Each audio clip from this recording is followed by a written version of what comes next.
Joining me now, NBC News Chief White House Correspondent Peter Alexander, Reuters White House Correspondent Jeff Mason, former Democratic Senator Doug Jones, former Republican Congressman from Florida David Jolly, and Catherine Christian, former Assistant Manhattan District Attorney. So, Peter, you questioned the White House press secretary earlier today about those cuts. What did that look like?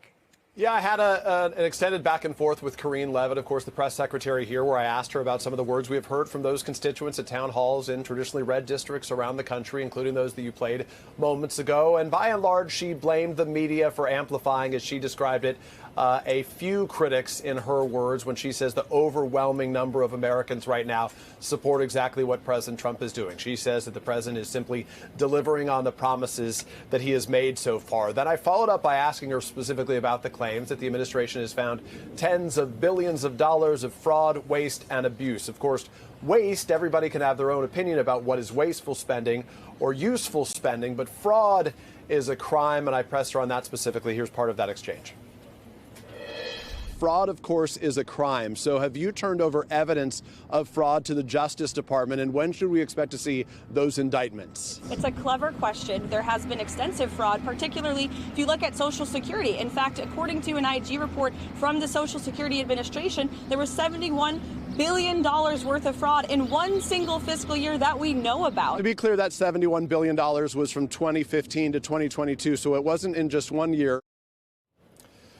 So everyone agrees that $71.8 billion is a lot of money. It was over the course of 8 years. It was in the form of overpayments. And over the course of the last several days, we've heard from Caroline Leavitt saying in part that the administration suspects that tens of millions of Americans, dead people, she said, are fraudulently receiving Social Security payments right now. But we looked at that same IG report that she noted in that back and forth I had with her right now. They say that there are, according to that IG audit, there are 18.9 million Americans listed as 100 years or older in the Social Security Administration's rolls, but they are not necessarily dead in that database. But notably, it says almost none of that 18.9 million Americans above 100 years old is receiving Social Security payments. And were they say, that would not be fraud. It would simply be wasteful spending and needs to be cut back. They say only 89,000 Americans over the age of 89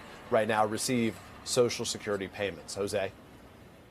And so, David, just your thoughts as a former member of the House, when we see that town hall where people essentially ask and directly confront the congressman, their congressperson. I'm just wondering, do you think this is something that could have a continuing deepening of this kind of, I guess, backlash?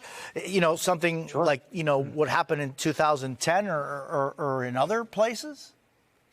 Sure. Jose, first, as a former member, I would say, where is the Congress right now? I mean, the power of the purse originates, frankly, with the House of Representatives. And the budget that was written and passed and signed into law was approved all of this spending that Donald Trump and Elon Musk are now saying, no, we're not going to do it. So, first of all, Congress has collapsed. And as a former member, that's pretty sad to see. But secondly, the raw politics of this.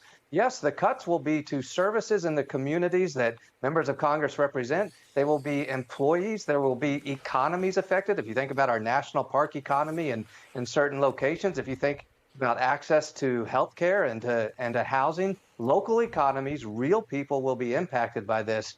But the last thing I think of is just how foolish this really is politically for Donald Trump and Elon Musk. About 1.7% of the entire federal budget is federal employees. So let's say they're cutting half of that. They're not, maybe 10, 20%. You're at less than 0.5% of a fiscal impact, and yet you're causing chaos, a reduction in services, anxiety, fear, layoffs, higher unemployment in certain communities. You're doing all this for really no impact on the debt and the deficits. And that is where I think this is a pretty foolish move to step out of the gate in the first month and say, this is what we're going to do. We're going to scare the American people, but get nothing in return for it. Yeah, David, and yet the other side may tell you, well, you know, by inaction, nothing ever has changed. Republicans or Democrats who have over the years talked about the need to, tighten the federal government, make it smaller, et cetera, and nothing really happens. Is it that inaction is better than this? maybe inaction is also a lack of conviction. I mean, right now, Republicans control everything. They have about 3 weeks left to write an annual budget. If they're willing to absorb the political capital and hits from this, they can actually sign their names to it and pass an actual federal budget that says these are now the real numbers. But it is a lack of conviction on Capitol Hill. They can speak to the need to cut spending, but to your point, Jose, they never really do. But again, going after the federal employee workforce is not a way to actual cut spending. What they have to do is to go after Medicare, Medicaid, Social Security, and frankly, interest on the debt is another big component. Will they have the conviction to do that? Maybe so. We are hearing that on the Hill, but pay attention, America, because that's going to hit a lot harder and a lot worse than cuts to the federal workforce. Yeah, and Doug, I mean, the new Washington Post poll, Ipsos, shows that 57% say the president has exceeded his authority. On Elon Musk, 49% disapprove, 34% approve of his handling of the job so far. What do you see in these numbers? Well, I see the beginning of the end of what's happening with Doge. I think that the more these cuts take place, the more images you see, the juvenile kind of images of someone like Elon Musk strutting around a stage with a chainsaw, proud of what he's doing to the federal workforce, proud of what he's doing with these cuts. I think that really takes its toll on the American public. This is not what they bargained for. And I think people want to see fraud, waste, and abuse taken away. But that takes some time. That is not just slash and burn. It is not taking a chainsaw to the workforce. And as these cuts hit home to the American public, like they're beginning to do, I think you see it in that poll, you see it in the town hall films that you showed a few moments ago. When these start to take hold and people realize that all politics today is personal and it is going to affect them and their communities directly, you're going to see the continued slip in these numbers, not only for Elon Musk, but for Donald Trump. Yeah, and Catherine, meanwhile, a federal judge yesterday said the cuts can continue. There are 73 cases legally challenging Trump's different executive orders on these issues. Won't that take a long time to make it through the courts?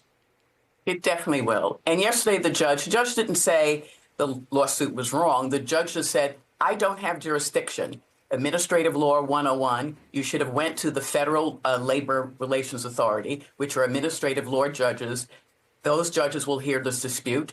If you lose, then you can appeal to the Circuit Court of Appeals. So the judge just said, I don't have jurisdiction. But interestingly enough, made a point of, I'll say, criticizing. He said there was an onslaught of executive actions that have caused chaos in the country, so that the judge slipped that in. So yes, these lawsuits are going to take time because when one side loses, they, of course, are going to appeal. And it can be argued that maybe the Trump administration is hoping that one of those appeals for an issue that they really care about will land in the Supreme Court and they will get 5 votes to uphold what they're doing. Yeah, I mean, Jeff, meanwhile, the Senate passed a $340 billion budget blueprint yesterday that doesn't include everything the president wanted. The situation in the House is kind of complicated right now, right? I'm smiling because that's a nice way of describing it, Jose. Yes, I think it is complicated, and that's one reason why the Senate passed what they did. There's skepticism on the Senate side that the House Republicans majority, which is such a slim majority in that part of the Congress for the Republicans, will be able to get through the big, beautiful bill that President Trump wants. And so the Senate passed something else as an alternative or a backup plan that doesn't include the tax cuts that President Trump wants. Although Senate leaders, Republican leaders, have said if the House does succeed, that they're willing to work with them. That's going to be some drama that will be interesting to watch in the coming days as President Trump is criticizing Lindsey Graham, who's normally a pretty close ally, for his role in the Senate bill and really wanting the House bill to move forward. Yeah, and Jeff, I mean, that House bill moving forward depends on so many almost. And, back to David or Doug's point that all politics eventually do become local. There are so many different aspects when you have such a tight majority in the House. It's like, it doesn't seem like there's any progress on that.